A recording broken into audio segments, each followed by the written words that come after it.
guys, it's Kim. And I'm Lola, and welcome back to Turn the Page, the podcast where two sisters catch up over books, reviews, and all the juicy bits in between. Okay, what's the plan for today, Lola? So today we'll start off with Pick a Mix, then we'll go into story time. We'll have the breakdown of the characters for the book today, and then we'll end with long read receipts. We will be talking about The Invisible Life of Addie La Rue by V.E Schwab. If you are a first-time listener, please note you don't have to read the book or even be a reader to enjoy our catch-ups. You can just enjoy the ride. Oh, a reminder about how to find us. You can find us on YouTube at turn.the.page.podcast. Should be a link in the episode so you can find us. And remember, we are on Spotify, where I'm sure you're probably listening to us, or an Apple podcast. And we also have an Instagram at turnthepage.pod. And obviously, like we have just said, and now YouTube. So make sure you follow us on all platforms to keep up to date with what we're reading and our episodes. All right, let's get into it. Pick a mix time. Okie doke, so pick a mix time, number 6. This is Reading Dilemmas. You find spoilers about a book. Do you finish? Yeah. It's annoying, but sometimes I don't mind spoilers if it's not a big spoiler. If it doesn't ruin the whole experience of the book, then... What would ruin the whole experience of the book? If it's like the main twist. Oh, okay. The bit okay, yeah. Didn't see that coming. You know? So you would stop reading? It would be annoying. I don't think I'll stop reading, actually. I don't think there is... Yeah, I don't think I could find a spoiler. But then again, that's probably why I try not to read reviews of the books before I read them, because I made the mistake of reading a review for this book, and then I kept trying to understand why they wrote that review. And so then I was looking for stuff in the book, and I was like, oh, okay, I think I get why you wrote that, but I don't know. And I wasn't enjoying the book just, fresh. But yeah, you're right. I don't think there's anything that will make me stop, though. It's like if someone recommends something to you, I try and think, why did they recommend this to me? And then it changes how you watch it, because they're analysing what part of this triggered them to recommend. Lola, what about the things I recommend to you, Lola? This is why I'm thinking. This is why I'm saying that. Because you just have a weird method of sending things to me, so... The way I recommend things to Lola is, I'm like, how about you try watch this and just let me know what you think. I might not have even watched it. I just see things. I'm not a TV watcher person, so why would you do this to me? I just want to do it. But yeah, I personally don't think there's any spoilers that would make me think, oh, actually, no. There are spoilers that... Okay, this is back... I feel like I talk about this book or series all the time. You know, the whole Akatar, A Court of Thorn Roses and all that book. So I'm on the second one, and I still haven't finished this book. And it's because I've seen spoilers about the rest of the books in the series and the way the characters behave in the rest of the books in the series. Okay. And that's really spoiling it for me. I'm with you there. I would give up on a series if I knew how the series would go out. Yeah, I would. Yeah. Especially if you know when you like a character... And then all of a sudden, they start switching up, and you're just like, "Oh, okay, this is different." Save myself that aggro for sure. I would definitely. Okay, I'll stop a series for sure. Mid-book, no. I think I might. Yeah. It would have to really. I have DNF'd the book before, but it would have to really, really jar me for me to DNF a book. But that wasn't because of a spoiler. It was because of something you read. It was because of the book. Yeah, it was because of the book. Yeah. Whereas I've seen some spoilers for the series, and I'm like, And to be fair, this is how we felt about what's the first series we started with? The Serpent and the Wings of Night. Yeah. Yes, because we were a bit like, we heard that it kind of ended with the first 2 books, and then we moved on to a different storyline, and we were just like, nah, we're gonna move on to completely different books now. You're wasting our times. So yeah. Alrighty then. So that's it for Pick a Mix time. Alrighty, so let's get into story time. Story. this is a story about a woman called Addie La Rue, and we're basically following her through her eternal life because she makes a stupid wish to a entity slash demon slash one of the old gods slash darkness. And this in turn, because she makes this silly request, this in turn leads to a life of difficulties or eternal life of difficulties, and we basically just watch her go through it. She meets somebody called Henry, who we'll go into a bit more detail about. I don't want to spoil it for you, but he also made a stupid wish to this entity, and this entity is named Luke, and we kind of see the dynamics between all these three and how their dynamics affect everybody else in the group. So yeah, Lola, does that make sense? Yeah, I guess it does. So shall we get into who's who? We have the characters. We have Addie La Rue. Addie is the novel's 23-year-old protagonist at the start. She's fiercely independent and she longs for a life of adventure outside of Villon-sur-Sarthe, her small French village. So in an act of desperation, like Kim says, she makes a stupid wish, which is to be immortal, but because of the way she says it in such a ridiculous way, she becomes immortal and everyone she meets forgets her. That's the loophole. The person who grants her this wish is Luke /the darkness /the stranger. The novel's antagonist, Luke, is the demonic entity who grants Addie her freedom and immortality on the grounds that she surrenders her soul to him once she grows bored of life. We then have Henry Strauss. Henry is in his late 20s and works at a bookshop when he meets Addie. And at the point that Addie meets Henry, Addie is actually around 300 years old, and he's the first person to remember her. He remembers her for a specific reason, being that he made his own stupid wish, which we will get into. So when Addie was actually 23 years old, she living in that village in France. There was a neighbor, an eccentric old woman called Estelle, who lived in her hometown, and she was like an old wise woman who was outside of the social norms and does what she pleased. She was single. She didn't have children, especially back in those days. That was seen as strange. And she was like a witch. I pictured her as a good witch. And she warned Addie about praying to the gods after dark. And what did Addie do? She definitely did. She prayed to the gods after dark. She did. We have a few of Addie's love inquests, and they all happen to be notable artists. Love inquests. Sorry. We have a few love interests or love conquests? Yeah, we have a few of Addie's love interests who happen to be notable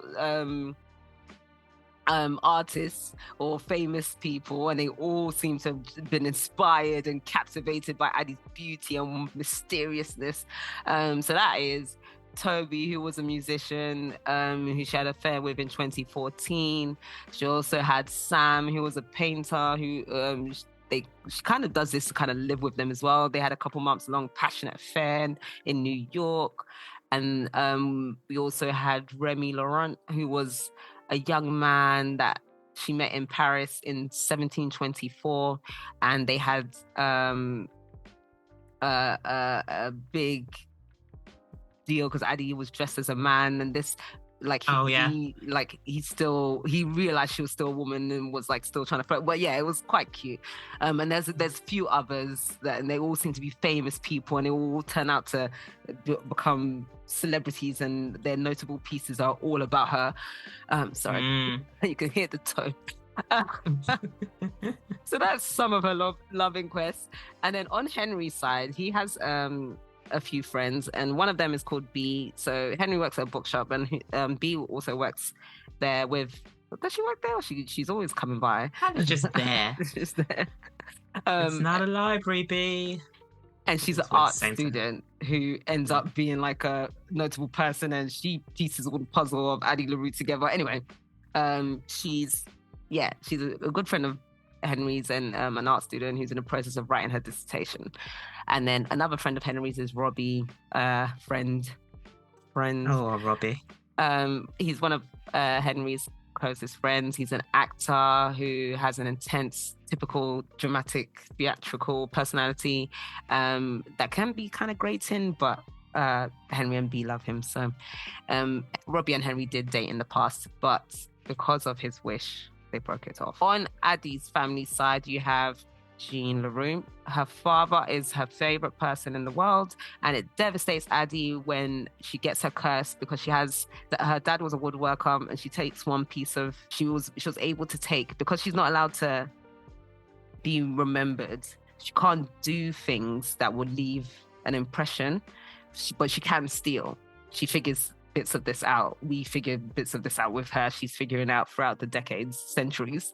She steals one of her father's pieces, but then this gets lost along the way, which kind of devastates her. You have the mother, Martha. I'm going to call her Martha. The French names is the E at the end. Addie's mother loves but fails to understand Addie, and she only calls Addie by her full name, Adeline, believing Addie is not ladylike. She's one of them typical social. What I'm trying to say is she likes to conform to the social norms of the time of the 1800s, 18th century. One of her friends back in the 18th century is Isabel Ferrot, who Addie compares her life to Isabel, who's her best friend, but Isabel's followed the typical route of getting married, settling down, having kids, and she doesn't really understand Addie's adventurous spirits. Actually, Isabel's husband was somebody that Addie prayed would stop liking her. And it so happened that he ended up marrying Isabel as soon as she started praying and lost interest with Addie. Back to Henry, we have one of his ex-girlfriends, Tabitha. He actually proposed to her. She said no, seemingly because Henry was too unsure of who he wanted to be or what he wanted to life. Henry takes this obviously devastatingly, and this is actually what leads him to his stupid wish. In Henry's family, he has an older brother, David, who is the typical successful surgeon. Before the deal, David was very judgmental of Henry for being so, he's kind of carefree, unambitious in David's mind. And so they kind of clashed heads, as typical male ego would. And he also has a younger sister who is ambitious in the art sense. She's an art critic and very meticulous. Like David, very successful in her field. She's also a strong, exuberant, confident woman. Again, the total opposite of Henry. They, again, pre the deal, seem to clash heads or not really have a bond post the deal. She has a bond with him. He seems to be creeped out by it. He's just like, we ain't friends. Like, why are you acting like this? And then you have the mother and the father. We don't really get to know their names or much about them. We just know that they live upstate. He doesn't really like to visit them as much because, just like the rest of the family, they weren't really happy. Well, the mother wasn't really happy with his unambitiousness and his laziness. So when he's around them and everyone's liking him now, it makes him feel uncomfortable. Just one more thing about his past. So before he made the deal, he was on his way to he was studying theology as a graduate student. Kim said he was going to be a lecturer. I can't remember because I read it all up. No, this lecturer afterwards. Just studying. Afterwards. So yeah, he was just studying. And then because of the deal, the Dean Melrose of the college,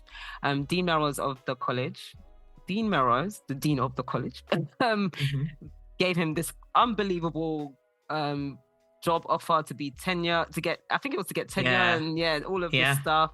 And I would have taken it, but Henry thought he didn't deserve it. But then what was the point of this deal then? You're just not doing anything with this anyway. So he gets this awesome offer from this dean, and no one understands why he doesn't take it. And Melrose was very disappointed when he was Melrose actually didn't like him when he was a student, so that's why Henry thought, nah, you can't want this for me. Who else do we have? I think that's it, really. Oh, one final one I will mention is Beethoven. So we have Beethoven. This is mentioned because at the end, it's kind of inferred that every notable person has made a deal with Luke, and Beethoven specifically was mentioned. In exchange for fame and his success, he made a deal with the devil. So, yes, that is our characters. It was kind of like that whole, if you're famous, you only became famous because of your deal with Luke / the devil, I guess. That's, so that's, yeah. Perfect, Lola. So thanks for that. Now we're going on to read receipts. Read receipts. Alrighty. Good or bad first? Yeah, let's do the bad first. Okay, so that's me then. So I found this one from Emma. So we're doing long ones today. I think we said that in the intro, but just in case. So this one was done by Emma, 15th of January 2024. But let me just read her pre-reviews. So before she started reading it, so her to be read review was, no, I have never enjoyed a V.E Schwab book. Wow. Yeah. And this was before she read the book. Yeah. Yes, I desperately want to read this one. We exist. Okay. Then she had her currently reading updates. At the rate I like the way she's done this. She's like split it into the path she takes. Yeah, literally. That's what I was like, let me jump to the end a little bit because she put this in. At the rate I'm reading this, I'll finish it just in time for my 2021 wrap up. And then pre-review. Took me long enough. Review to come. 3 stars. Brackets, actually 2 stars. Oh. Wait. Because this is actually a 1-star review. Wait. Can we just pause for a minute? You said that this review was written in 2024. Yeah. Oh, sorry. Yeah, you clocked it. Because she said they're currently reading it in 2021. She actually read it. She started reading it in January 2021. Wow. And that's why she said it took me long enough. Oh, Emma. Catching that. So, oh gosh, that is commitment to actually finish it, though. That was basically like what we were talking about. She's just like, I will finish this book even if I don't like it, because she went from a 2-star and this is now a 1-star review. Yeah. So, calling all demons, attention, all ghouls, witches, wizards, sorcerers and esses, devils, creatures of the nights, and other harbingers of vaguely this seems like a bad idea type of magic. Let's make a deal. According to this book, you're making bargains with any bozo who sputters her way into 17th century French bodies of water, and I want in on the opportunity. Yes, you read that correctly. Our protagonist, Addie La Rue, is a complete bozo. For those of you who have been living under a rock that no overhyped bestseller can permeate, 1, drop that address, and 2, I'll give you a little synopsis so you can continue a very wise decision to avoid this book for my review. High praise, really. We begin with the most boring story ever told. A girl in 17th century France who was bored. Her name is Addie. She has freckles that look like stars for some reason, but you do not have to remember that because she and every other person she meets will never shut the ever living F up about it. For real. These 7 stars, because that's not really a lot. And I think I even wrote that. That's one of my points. I think I actually wrote that. These 7 stars. Emma! Come on the podcast, Emma. Tough luck, I guess. I don't know. I got sick of Addie complaining with about 4 months, and we have 300 some odd years to go. So sorry your immortality isn't exactly what you pictured. Boo-hoo. The whole thing reminds me of how I watched Marie Antoinette with a friend recently and spent the entire duration of it unable to believe I was expected to sympathize with Marie Antoinette. Sure, she had to get married to someone she didn't want to marry, along with every woman alive. Is it my fault she lived a life of incredible privilege and didn't spend it very well? No, it's not. And I won't allow Sofia Coppola to punish me for it. Relatedly, no one could have lived from the early 1700s to present and done a worse job of it than Addie La Rue. Sorry, when we read this to you, this is our first time reading it in full. It is. That's why we are so baffled. This is hilarious. She travels only within Europe until World War II. and really mostly in France at that. Then moves to America and really sees nothing more than LA, NYC, and NOLA. She manages to meet no people of color. She never considers slavery, revolution, women's suffrages, or civil rights. She doesn't travel to a single majority POC area. She learns several languages, all of them Western. She's the most irritating, stupid idiot alive. I want to throw her. On top of that, this book has very little going for it other than pretty writing. I'll hand it to you, Schwab. Your style went from doing nothing for me to almost distracting me from what a dumpster fire everything else was from time to time.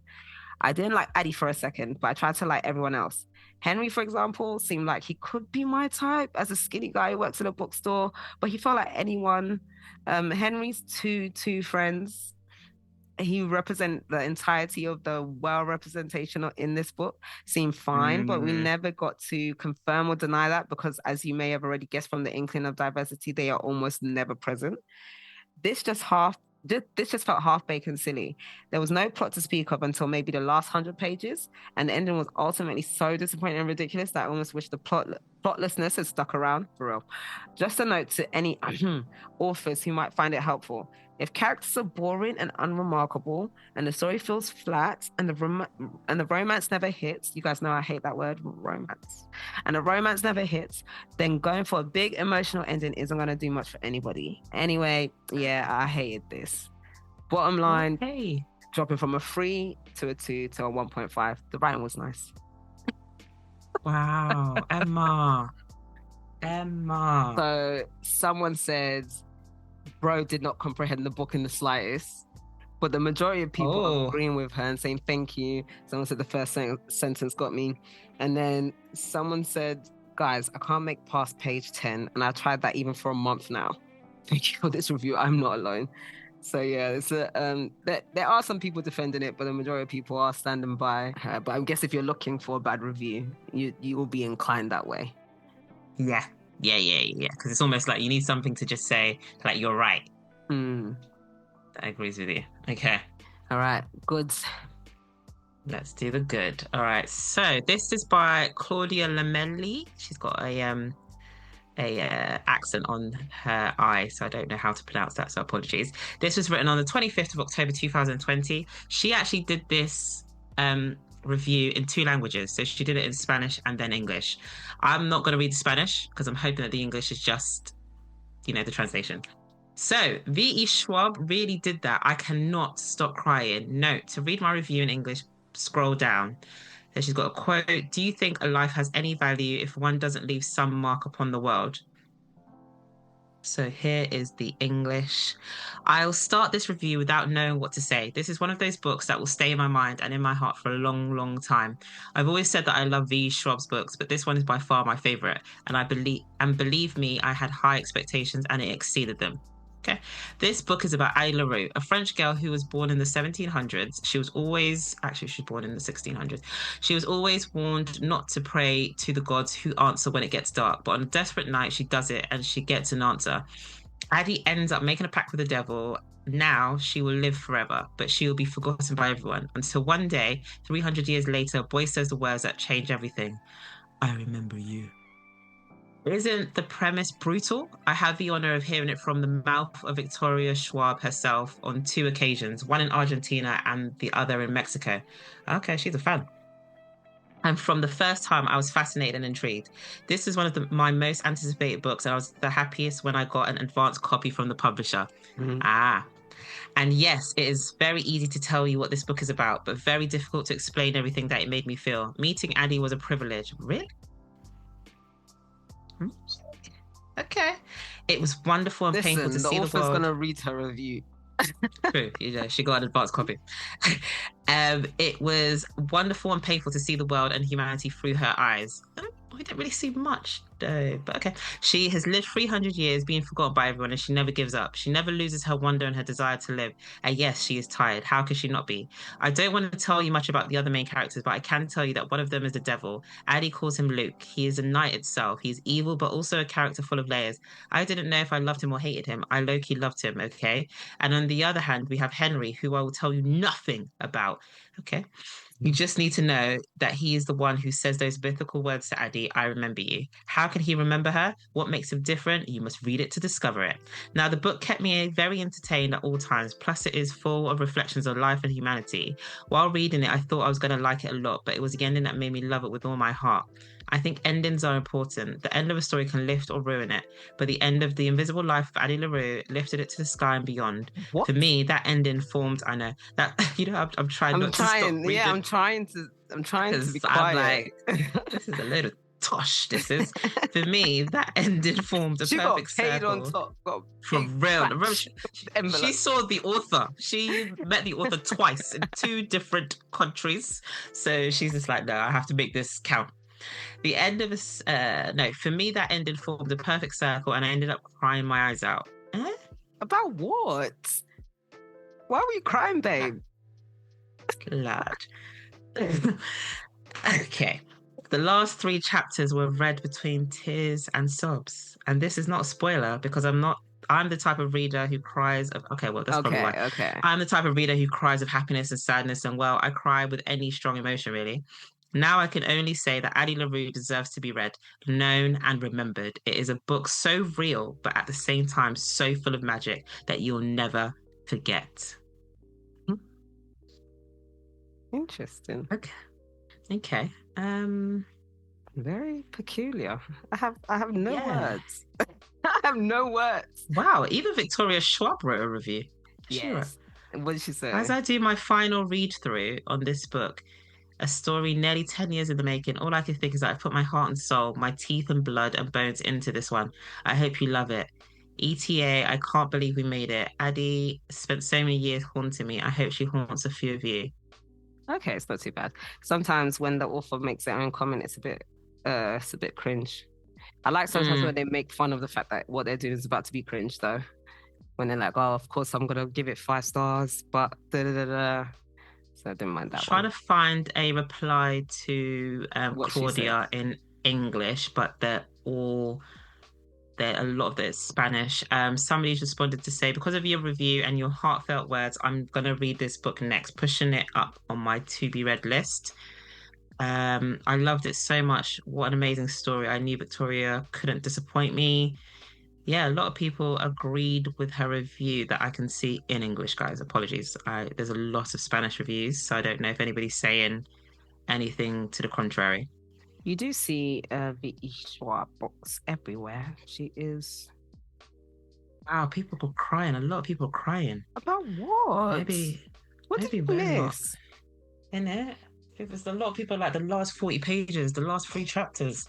I'm like, rah. I was just annoyed when I got to the end, but I'm easily annoyed by things. But yeah, guys, those were the reviews. Lola read the worst one. I read one of the best reviews. But yeah, I don't know. I'd be interested to know what you guys thought. Which review do you think hit? But we will go through the plot. We'll talk about it. We'll talk about our thoughts. We'll do a bit more on some of the reviews that we found in the next episode. All right, guys. So that was the end of part A of this episode. So, we're trying to figure out how we're doing this. So hopefully you guys enjoy how we split it. So make sure, if you haven't read it, do read The Invisible Life of Addie La Rue so that when we read it next, when we talk about it next episode, you guys will have a bit of an understanding about what we are talking about. But like I always say, you don't have to have read the book, so we can just explain it and you'll have to follow how we feel. Lola, have anything to say? Just listen for the next episode and we will have voice notes at the end of that one as per usual. And like, comment and subscribe on. And what does Kim say? Do all the things. Do all the things, right? Give us 5 stars and 5 stars only. Or else we'll do what, Lola? She will curse you. She will. She's she's the witch. The bad witch. We will do it together. Together we will curse you. I don't want no bad energy back. But do what she says, because she's scary, man. Bye. Bye, guys.